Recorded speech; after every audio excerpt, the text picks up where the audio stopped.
Selamat datang di channel Cahaya Nur. Ini adalah video kumpulan cerita Abu Nawas yang lucu dan cerdik. Ambil hikmahnya dalam video ini. Selamat menonton. Abu Nawas menolong ibu tua yang miskin.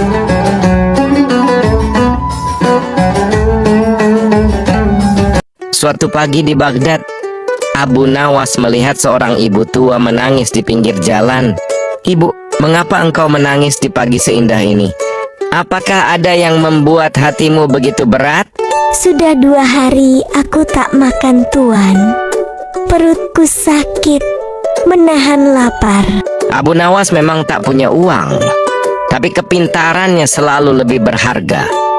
"Jangan khawatir, Ibu. Aku tahu cara cepat untuk membuatmu kenyang hari ini." Tanpa pikir panjang, Abu Nawas mengajak si ibu menuju istana Raja Harun. Sesampainya di sana, 2 orang penjaga istana tidak membiarkan mereka berdua masuk. "Maaf Tuan Abu Nawas, kami tidak bisa membiarkan Tuan masuk ke istana sambil membawa orang lain." "Ini surat perintah dari raja. Ibu ini diminta datang untuk makan bersama di istana." Raja Harun yang kebetulan lewat justru tertawa melihat kelakuan Abu Nawas.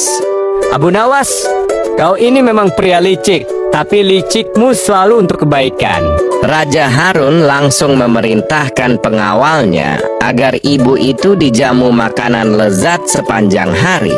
Kadang surat kosong bisa lebih berguna dari dompet kosong.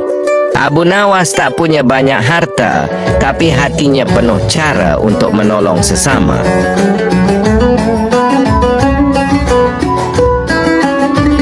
Abu Nawas menipu penipu. Suatu sore di Baghdad, Abu Nawas melihat kerumunan orang di pasar. Tampak seorang lelaki berteriak menjual air ajaib pembawa rezeki. "Air ini bisa bikin siapapun kaya raya. Cukup bayar 1 keping emas untuk sebotol." Abu tahu air itu cuma air biasa, tapi ia pura-pura percaya demi memberi pelajaran. "Wah, hebat sekali. Bolehkah aku beli semua botol sekaligus dan berikut petinya?" Abu pura-pura tidak membawa uang, lalu menawarkan barter yang aneh. "Ini surat dari Raja Harun. Isinya perintah agar siapapun yang membantuku akan diberi 100 keping emas." Penipu itu girang bukan main, karena merasa akan mendapatkan ratusan keping emas. Lalu penipu itu langsung menyerahkan peti kayunya yang berisi semua botol pada Abu. "Terima kasih, Tuan. Aku akan langsung ke istana dan menagih emas dari Raja Harun." Penipu itu pun bergegas berjalan menuju ke istana dengan wajah penuh kegembiraan. Namun saat penipu tiba di istana dan menyerahkan surat itu, para penjaga tertawa terbahak-bahak. "Raja tidak menulis surat ini, Tuan. Kau pasti sudah ditipu oleh Abu Nawas." Seketika penipu itu pun langsung tertunduk malu. Ia sadar kalau ia benar-benar kalah telak ditipu Abu Nawas. Sementara itu, Abu duduk santai di pasar, membagikan air ajaib itu gratis kepada orang-orang. Abu Nawas tidak suka menipu, kecuali untuk menipu penipu. Karena kejujuran kadang butuh cara cerdik untuk menegakkan kebenaran. Abu Nawas dan sandal ajaib. Di sebuah pasar ramai di negeri Baghdad, orang-orang sibuk dengan dagangan mereka. Di tengah keramaian, tampak seorang pemuda berjalan gelisah. Ia mendengar kabar bahwa Abu Nawas menjual sandal ajaib yang konon bisa membawa keberuntungan. "Kalau sandal itu benar ajaib, hidupku pasti berubah. Aku bisa jadi kaya raya. Siapa tahu nasibku langsung mujur." Dengan penuh keyakinan, ia mencari Abu Nawas di antara para pedagang. Benar saja, di sebuah sudut pasar, Abu Nawas duduk santai sambil tersenyum. "Tuan Abu Nawas, aku dengar kau menjual sandal ajaib. Aku ingin membelinya sekarang juga." Tanpa banyak tanya, pemuda itu langsung menyerahkan uang. Abu Nawas hanya tersenyum tipis sambil mengangkat sepasang sandal jepit ajaib berwarna biru safir. "Selamat, inilah sandal ajaibmu." Pemuda itu pun pulang dengan langkah penuh harapan. Namun yang terjadi justru sebaliknya. Di jalan ia tersandung batu. Lalu seekor angsa besar tiba-tiba mengejarnya, uang recehnya berjatuhan. Pemuda itu pun berlari ketakutan. "Astaga, ini sandal bukannya membawa untung malah membawa sial." Sepanjang jalan orang-orang menoleh, heran melihat pemuda itu marah-marah sambil ngomel sendiri. Ia pun berlari kembali ke pasar untuk menemui Abu Nawas. "Kau penipu," katanya sandal ajaib, "tapi aku justru celaka. Aku ingin uangku kembali." Orang-orang mulai berkumpul penasaran apa yang sebenarnya terjadi. Abu Nawas tetap tenang, matanya tajam namun penuh senyum. "Wahai pemuda, aku tidak pernah menjanjikan bahwa sandal itu bisa membuatmu kaya. Aku hanya menamai sandal itu ajaib. Dan benar, keajaibannya adalah bagaimana bisa engkau percaya penuh pada benda mati, bukan pada usaha dan Tuhan." Hening sejenak, pemuda itu terdiam. Ia pun tersadar akan kesalahannya. Kerumunan orang pun mulai berbisik-bisik. Sebagian tertawa lebar menyadari kelucuannya. "Kau benar, Tuan Abu Nawas. Aku seharusnya tidak mencari keajaiban dari sandal. Yang membawa berkah hanyalah kerja keras dan doa." Abu Nawas tersenyum, lalu beranjak pergi meninggalkan pemuda itu dengan pikirannya sendiri. Dan hari itu pasar Baghdad kembali riuh. Sementara satu orang belajar bahwa harapan sejati tidak terletak pada benda, melainkan pada keyakinan kepada Tuhan.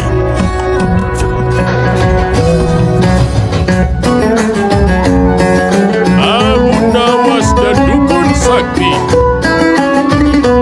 Suatu hari di Baghdad kabar menyebar tentang seorang dukun sakti yang bisa memindahkan hujan dengan mantra. Abu Nawas yang mendengar kabar itu penasaran. Ia datang untuk menguji sang dukun. Aku bisa memerintah langit, bahkan awan pun tunduk kepadaku. "Oh begitu. Kalau begitu tolong pindahkan awan itu sedikit ke kanan. Rumahku bocor."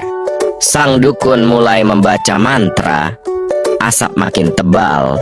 Petir kecil menyambar tongkatnya, tapi awan tak bergeser sama sekali. Beberapa warga pun dengan ekspresi lucu tertawa kecil melihat sang dukun itu.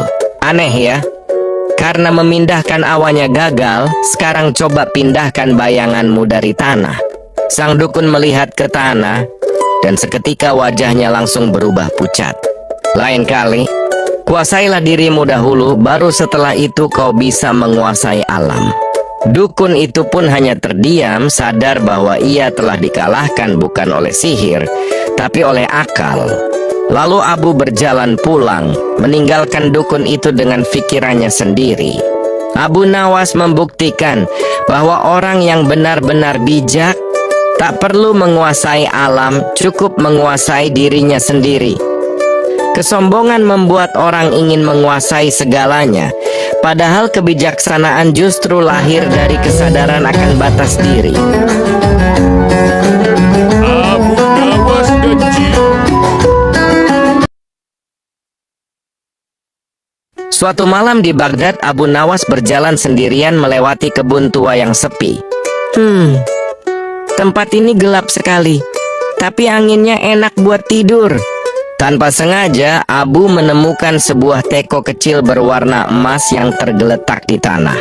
Lalu Abu mencoba menggosok teko itu dan muncul cahaya beserta asap tipis. Asap itu semakin tebal dan akhirnya keluarlah sosok jin besar. "Hai manusia, karena kau membebaskanku, aku beri kau 3 permintaan." Abu Nawas terkejut, tapi ia tetap tenang. Matanya berbinar penuh ide nakal. "Baiklah, permintaan pertama, aku ingin makanan terenak di Baghdad." Permintaanmu akan kukabulkan. Bersiaplah." Dalam sekejap, meja penuh daging panggang, roti hangat dan manisan harum muncul di depannya.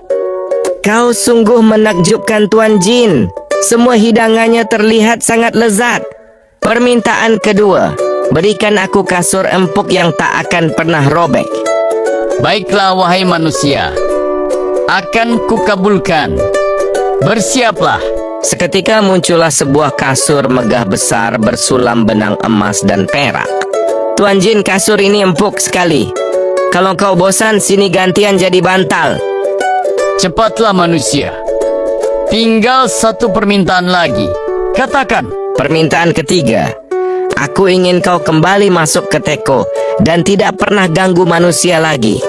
Jin itu terdiam, matanya melotot lalu wush masuk kembali ke teko sambil menggerutu. Ingatlah, jangan serakah pada kesempatan. Gunakan kecerdikan untuk menghindari masalah.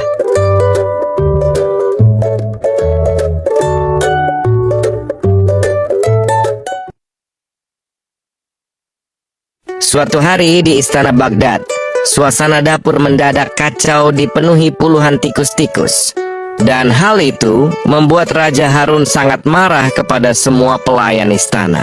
Pelaya, kenapa kalian membiarkan tikus-tikus itu masuk ke dalam dapur istanaku? Para pelayan pun gemetar ketakutan karena tak sanggup mengusir tikus-tikus nakal itu. Ampun tuanku, kami sudah coba segalanya, tapi tikus-tikus ini terlalu banyak. Di saat semua kebingungan menghadapi tikus-tikus itu, Abu Nawas pun datang dengan wajah tenang. Tenanglah Baginda, biarkan hamba yang menangani masalah tikus-tikus itu. Abu Nawas, hanya padamu aku bisa berharap. Tolong, selamatkan istana ini. Baik Baginda. Setelah itu Abu langsung masuk ke dapur, lalu menaburkan beberapa biji-bijian. Wahai tikus-tikus, pergilah jauh. Karena raja akan buat salah satu dari kalian menikah dengan kucing istana. Dan anehnya, semua tikus mendadak panik dan kabur berhamburan keluar. Masya Allah Abu, bagaimana caranya kau bisa melakukan itu? Hamba hanya memberitahu ke semua tikus bahwa mereka akan dinikahkan dengan kucing Baginda. Hahaha, kau sangat cerdas Abu Nawas. Kau memang selalu bisa diandalkan. Kadang kekuatan tidak selalu mampu menyelesaikan masalah. Dengan akal dan cara yang tepat, persoalan besar bisa diatasi lebih mudah. Suatu hari, ada seorang pemuda berjalan menuju rumah Abu Nawas. Ia mendengar kabar bahwa Abu sangat cerdas dan ingin menjadi muridnya.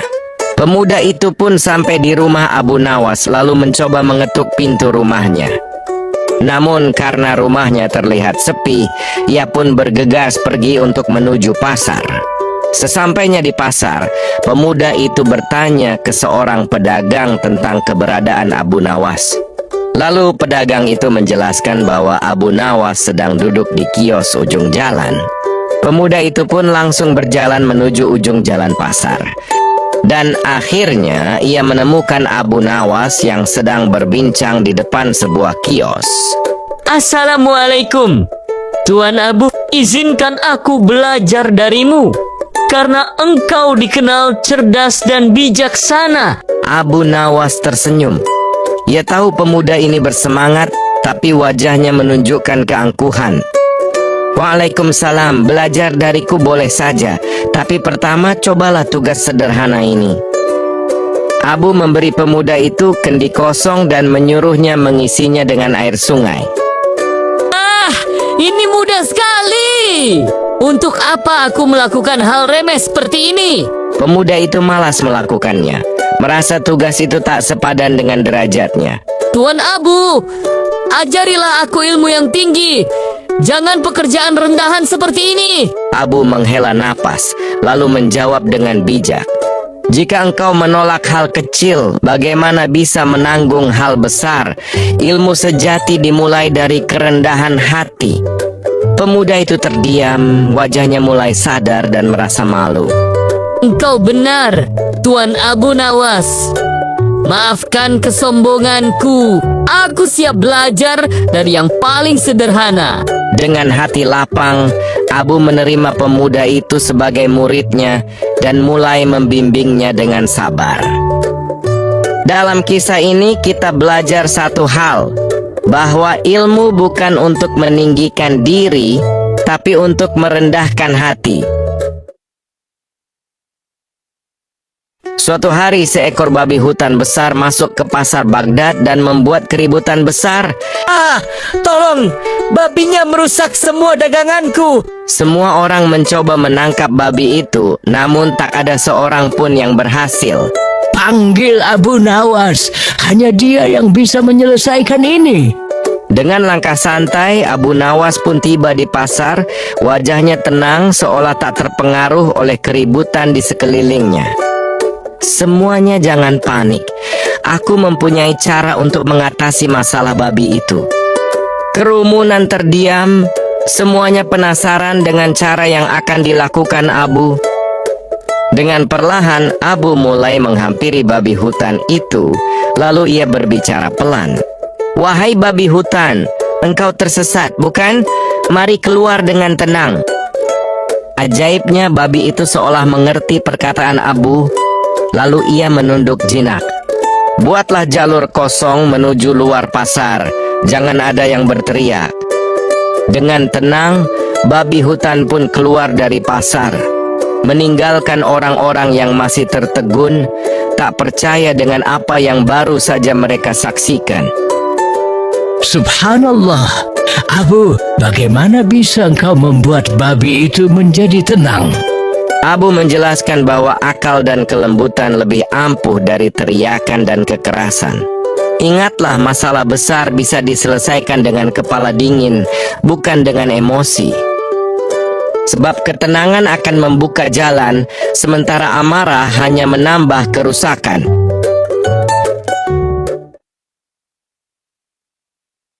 Di Baghdad, datanglah seorang ulama yang sok pintar. Ia selalu meremehkan orang lain. Ulama itu berbicara lantang di depan orang banyak. Dengar semuanya. Orang seperti Abu Nawas itu hanya penuh tipu daya, bukan ilmu sejati. Mendengar hinaan itu, orang-orang pun menantang ulama agar beradu kecerdikan dengan Abu Nawas. Wahai Tuan Ulama, apakah berani beradu kecerdikan dengan Abu Nawas? Baik, panggil Abu Nawas ke sini, biar semua tahu siapa yang lebih pintar. Dengan wajah sederhana, Abu Nawas pun tiba memenuhi panggilan ulama itu. Assalamualaikum. Ada apa gerangan kau memanggilku, wahai Tuan Ulama? Sang ulama pun langsung menyiapkan pertanyaan untuk mempermalukan Abu.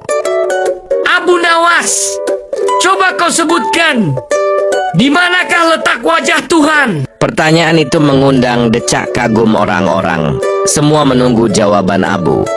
Wajah Tuhan tidak bisa ditunjukkan oleh manusia, tapi sombongmu justru menutupi wajah kebenaran. Jawaban Abu membuat semua terdiam lalu kagum akan kebijaksanaannya. Maaf Abu Nawas, aku terlalu angkuh dan merendahkanmu. Dengan rendah hati, Abu memaafkan dan menenangkan ulama itu sambil mengingatkannya tentang ilmu sejati. Ingatlah semuanya, ilmu tanpa kerendahan hati hanyalah kesombongan yang menyesatkan. Dari kisah ini kita belajar satu hal penting. Kebijaksanaan sejati datang dari hati yang rendah hati, bukan dari kesombongan atau keangkuhan.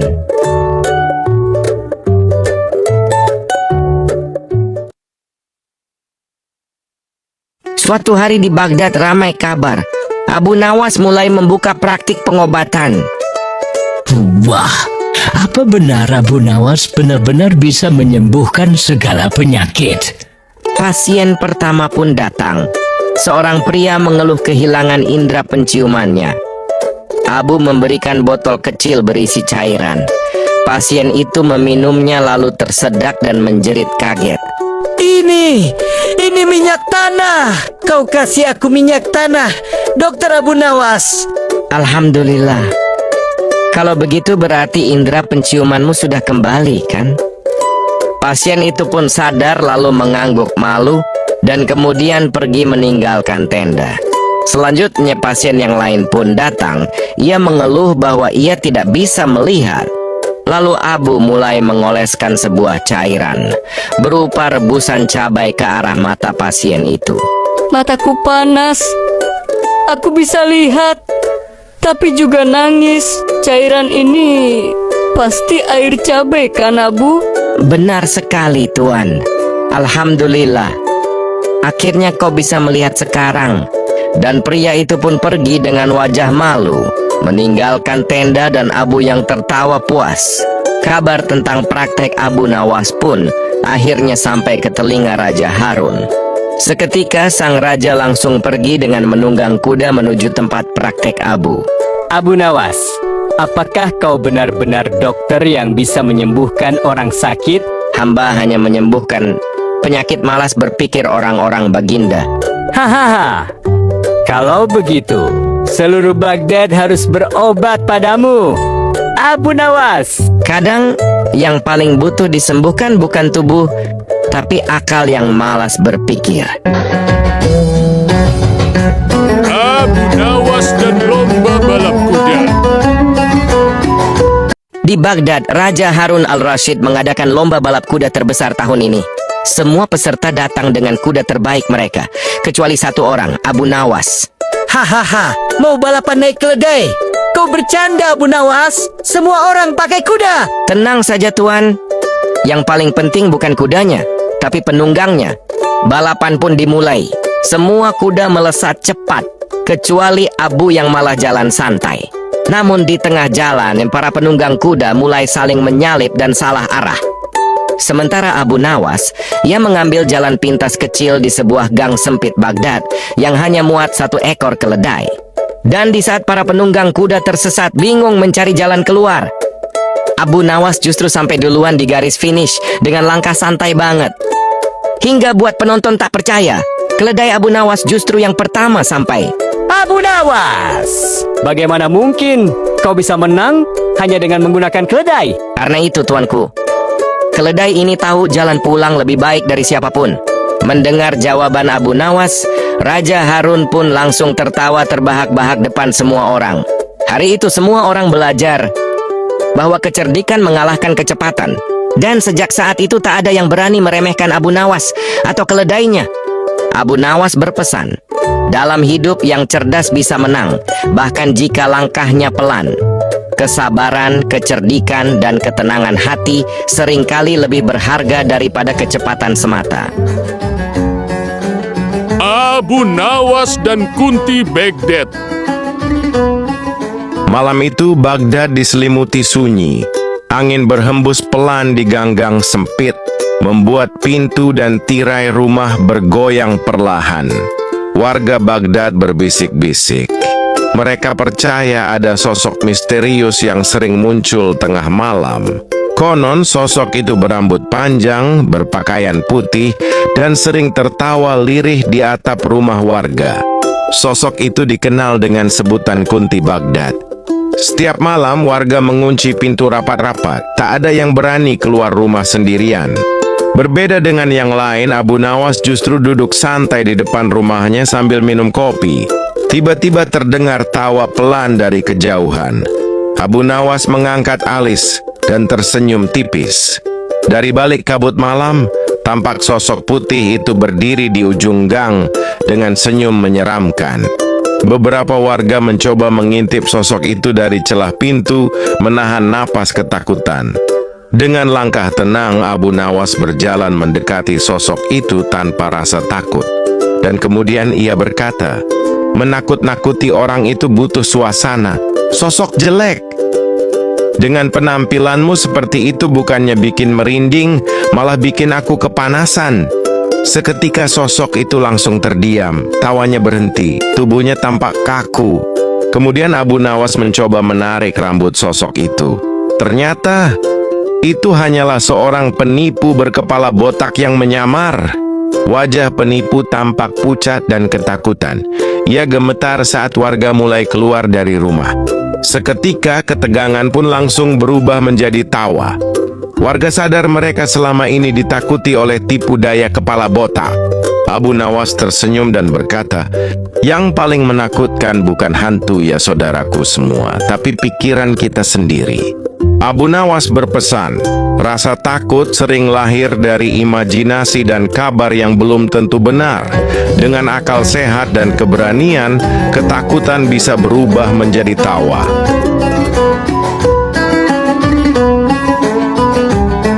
Abu Nawas dan kakek tua yang berotot juara panco. Di tengah pasar Baghdad digelar lomba panco tahunan yang selalu dimenangkan oleh kakek berotot.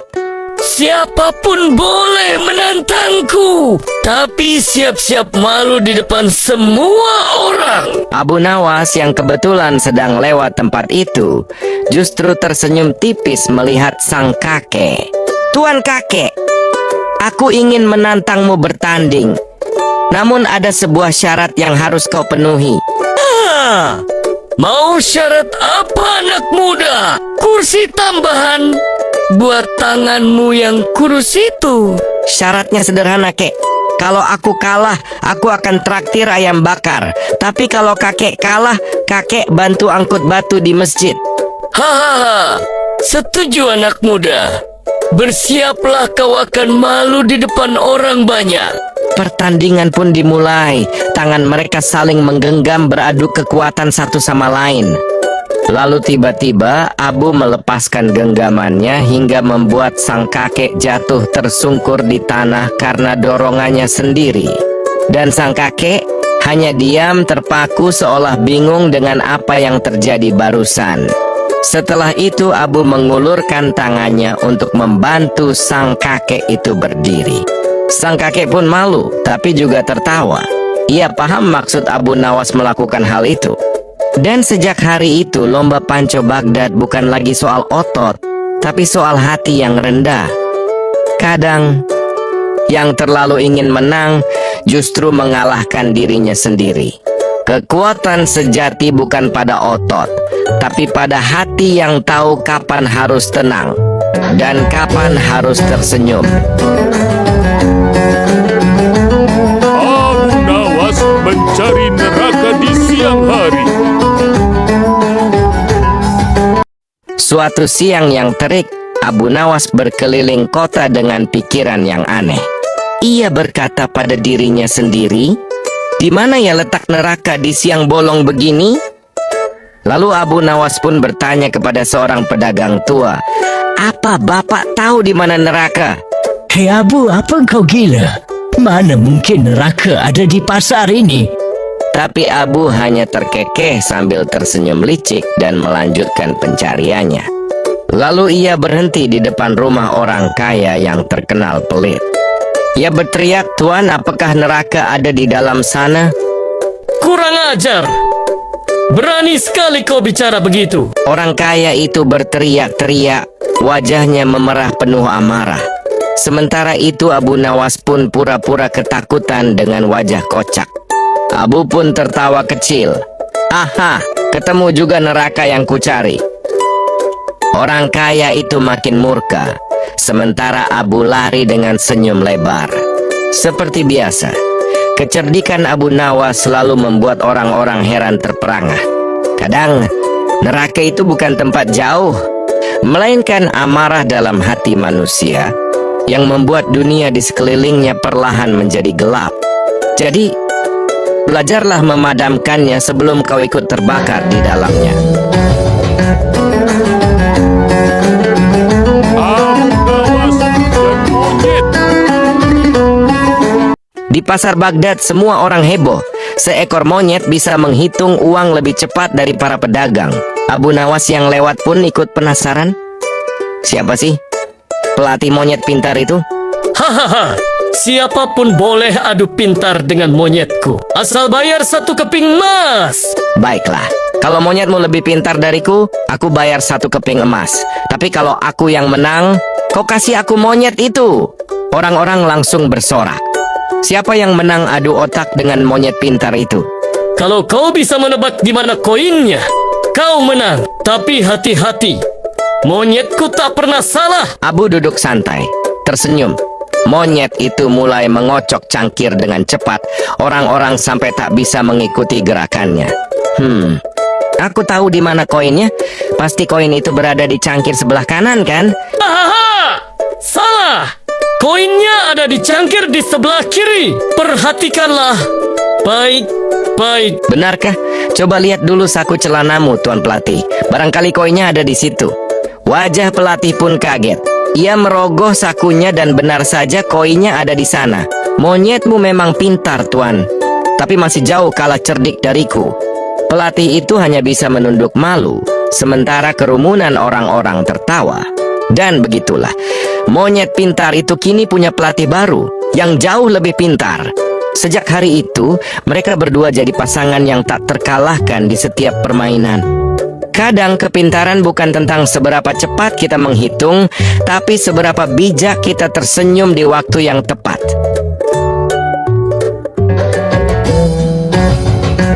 Terima kasih sudah menonton. Semoga terhibur. Jangan lupa like, komen, dan subscribe.